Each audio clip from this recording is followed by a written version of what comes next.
Hello students, myself Vikas Kumar Sahu, Assistant Professor in Bharati College of Pharmacy. Today we will continue with the women health and disease.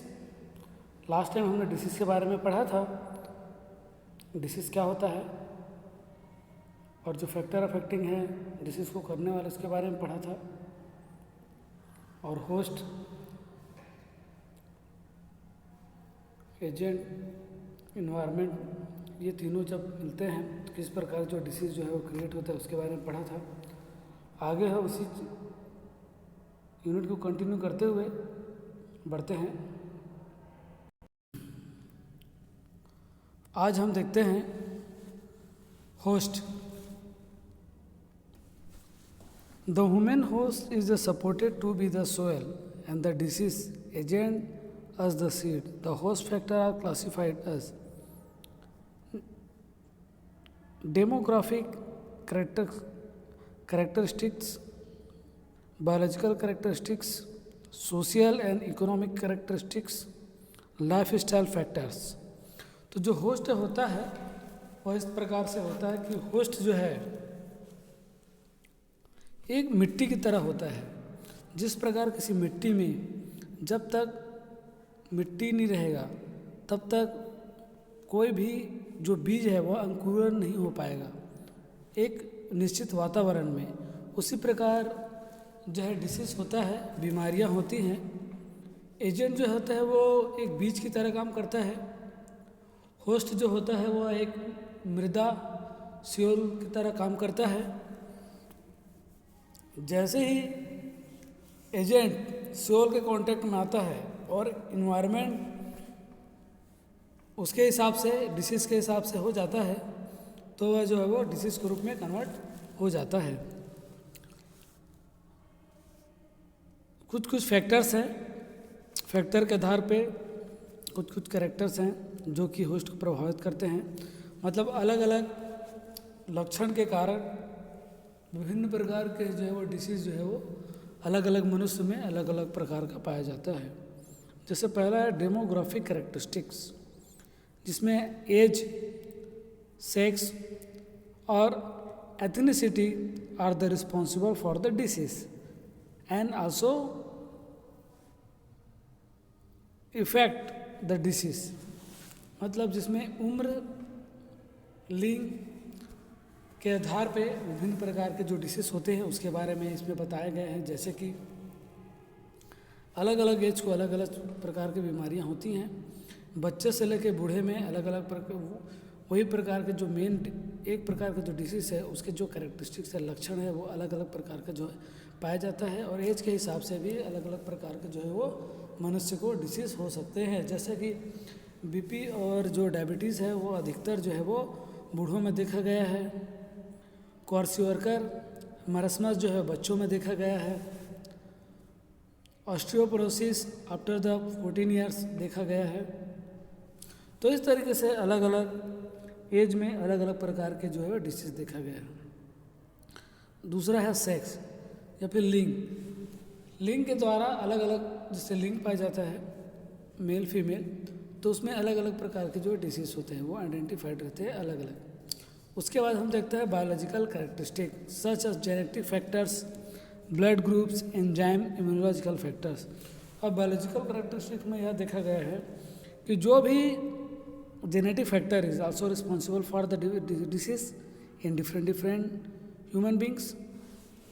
जैसे कि genetic factor है कि अगर किसी के parents को disease है, डायबिटीज़ है, बीपी है, तो यह उस प्रकार का डिसीज है जो जेनेटिकली एक वंश से दूसरे वंश में ट्रांसफ़र होता है। उसी प्रकार ब्लड ग्रुप है, blood group is also responsible for the different type of the disease. Enzyme is also responsible because the more segregation and the less segregation are also directly indirectly responsible for the disease. And immunological factors, immune system अगर किसी का strong है तो उसको जो है विभिन्न प्रकार की जो बीमारियां हैं वो जल्दी नहीं होगी। जिसका इम्यूनिटी सिस्टम जो है वो लूज है या फिर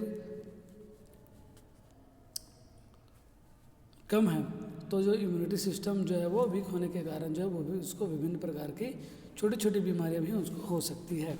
सोशल एंड इकोनॉमिक कैरेक्टरिस्टिक जैसे जो एजुकेशन है, ऑक्यूपेशन है, इनकम है, हाउसिंग है, तो ये सब जो है वो सोशल एंड इकोनॉमिक कैरेक्टरिस्टिक के अंतर्गत आते हैं। आसपास के वातावरण है ना, आप कितना एजुकेटेड हो, अवेयर कितने हो, आपका ऑक्यूपेशन क्या है, आप कितने बजे सो के उठते हो, कितने बजे सोते हो, आपका डेली लाइफ रूटीन क्या है, इस तरीके से यह जो है वो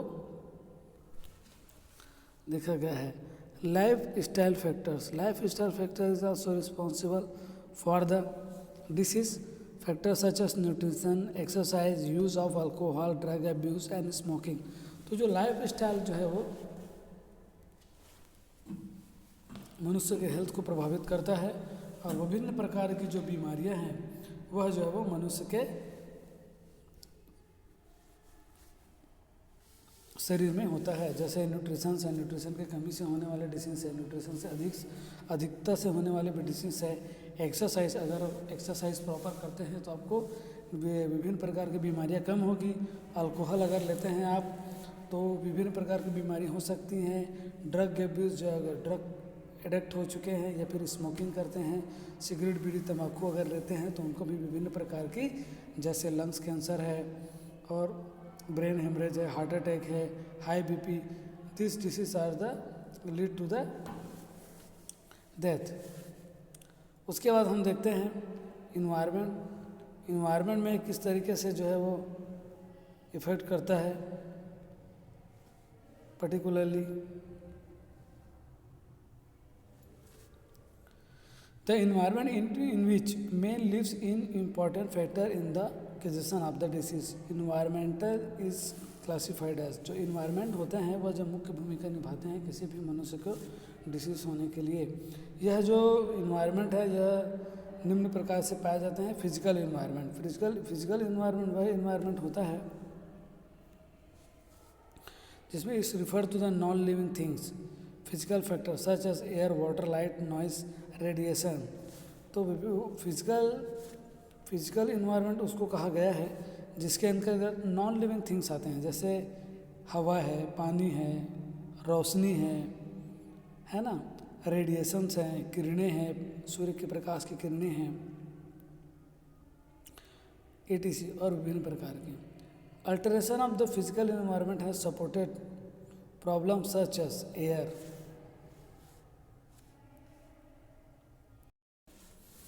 population, water population, noise pollution, radiation hazard, all those population produce a variety of the disease। तो जिसके कारण वाटर की प्रदूषण के कारण, नॉइस पोल्यूशन, रेडिएशन हैजार्ड्स के कारण विभिन्न प्रकार के जो है वो डिसीज हो सकती है। वाटर में जैसे वाटर में विभिन्न प्रकार के जो है वो एलिमेंट्स पाए जाते हैं, जैसे मरकरी है, लेड है, आर्सेनिक है, तो इससे विभिन्न प्रकार के जो डिसीज हो सकते हैं। नॉइस पॉल्यूशन से जो है वो विभिन्न प्रकार के डिसीज हो सकते हैं, साइकोलॉजिकल इफेक्ट पड़ सकते हैं। रेडिएशन से जो है वो स्किन डिसीज वगैरह और जो है वो जेनेटिक बीमारियां जो है हो सकती हैं। उसके बाद देखते हैं हम बायोलॉजिकल इन्वायरमेंट से सीधा संपर्क है जिसमें लिविंग थिंग्स जो आते हैं। Those are the living things which surround man include the man himself, जिसमें अंतर्गत जो मनुष्य के चारों ओर के जीवित जीव जंतु सूक्ष्म जीवाणु आते हैं, उसके साथ साथ वह खुद मनुष्य भी एक बायोलॉजिकल इन्वायरमेंट के अंतर्गत आता है। Living things such as the bacteria, virus, insect, rodents, animals produce a variety of the disease and also transmit them। तो जो विभिन्न प्रकार के बैक्टीरिया, वायरस है, जैसे कि वायरस अभी फैला हुआ है पूरे देश में, विश्व में, कोरोना वायरस कोविड-19 जो कि बहुत बड़ी महामारी का कारण बन के आया हुआ है, जो कि बायोलॉजिकल इन्वायरमेंट के अंतर्गत रखा गया है और यह जो है एक मनुष्य से दूसरे मनुष्य में ट्रांसमिट होता है। Control of the biological environment can not protect the health of the individual and community. तो जो जो बायोलॉजिकल इन्वायरमेंट होता है उसको जो है वो कंट्रोल किया जा सकता है। आप वह स्वयं भी कंट्रोल कर सकते हैं और जो है वो समाज के द्वारा भी कंट्रोल किया जा सकता है। जिस प्रकार कोरोना को इंडिविजुअल आप अपने सावधानी बरतते हुए, सोशल डिस्टेंसिंग मेंटेन करते हुए, मास्क पहनते हुए और हाथ को अच्छे से धोना है, कहीं बाहर अनावश्यक काम के लिए नहीं जाना है, इस तरीके से आप इंडिविजुअल बेस पे आप वायरस से बच सकते हैं। उसी प्रकार सामाजिक मतलब सोशल डिस्टेंसिंग का पालन करके हम दूसरों को भी इस डिसीज से बचा सकते हैं। उसके बाद हम देखते हैं psychological environment. Psychological environment its include the culture, customs, habits, believes, aptitudes, moral, religions, education, life style etc। तो जो साइकोलॉजिकल इन्वायरमेंट आते हैं, जो हमारे आसपास जो सामाजिक चीज़ें हैं, जो हमारी आदतें हैं, जो हमारा बिहेवियर है, आचरण है, उसमें यह जो है मुख्य भूमिका निभाता है हमारे जो है वो किसी भी प्रकार के जो है वो शरीर में डिसीज होने के लिए। इसके अंतर्गत हमारे जो कल्चरल्स हैं, कस्टम्स हैं, हैबिट्स हैं, आदतें हैं, एटीट्यूड्स है, मोरल्स है, ये सब जो है वो life style is also responsible for the there are different type of the disease. Those factor are also have an impact on the health, और जो कि जो है वो हमारे शरीर में बहुत बड़ा दुष्प्रभाव जो है डालता है। The principle of the health education is change to attitude and false believe of the people about the disease. उसके बाद हम देखते हैं control and prevention of the disease. किस तरीके से हम डिसीज को है वो कंट्रोल और प्रिवेंशन कर सकते हैं। सबसे पहले है prevention of the disease. The goal of the medicine are to promote the health, to preserve the health, to restore health when it is impair and do minimise suffering and distress.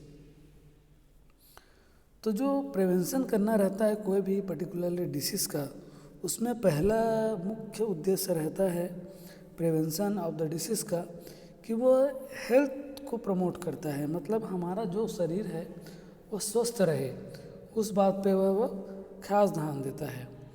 To reserve health, restore करके रखता है, when impaired and to minimise the suffering and disease, और जो distress है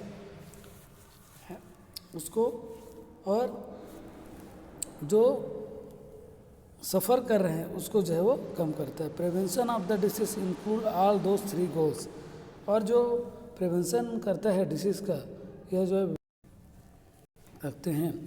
the level of prevention, तो level of prevention के अंतर्गत देखते हैं in the relative to the natural history of the disease 3 level of the prevention have been classified.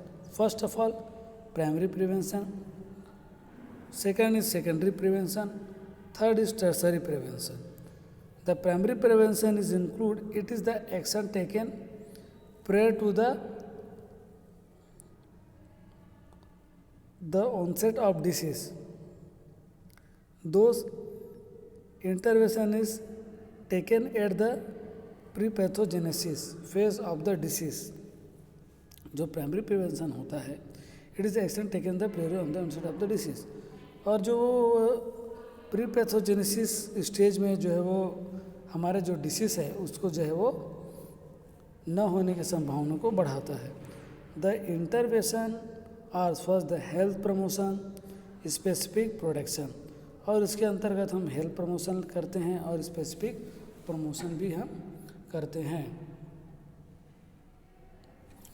तो हम देखते हैं कि जो भी पर्टिकुलरली जो डिसीज़ हुआ है उसमें हम जो प्रिवेंशन करते हैं, बचाव करते हैं, वह 3 पार्ट में डिवाइडेड है, प्राइमरी, सेकेंडरी और टर्सरी। तो इस वीडियो को हम और कंटिन्यू करेंगे। अगर कोई डाउट हो तो प्लीज़ कमेंट बॉक्स में कमेंट कीजिए। Thank you very much.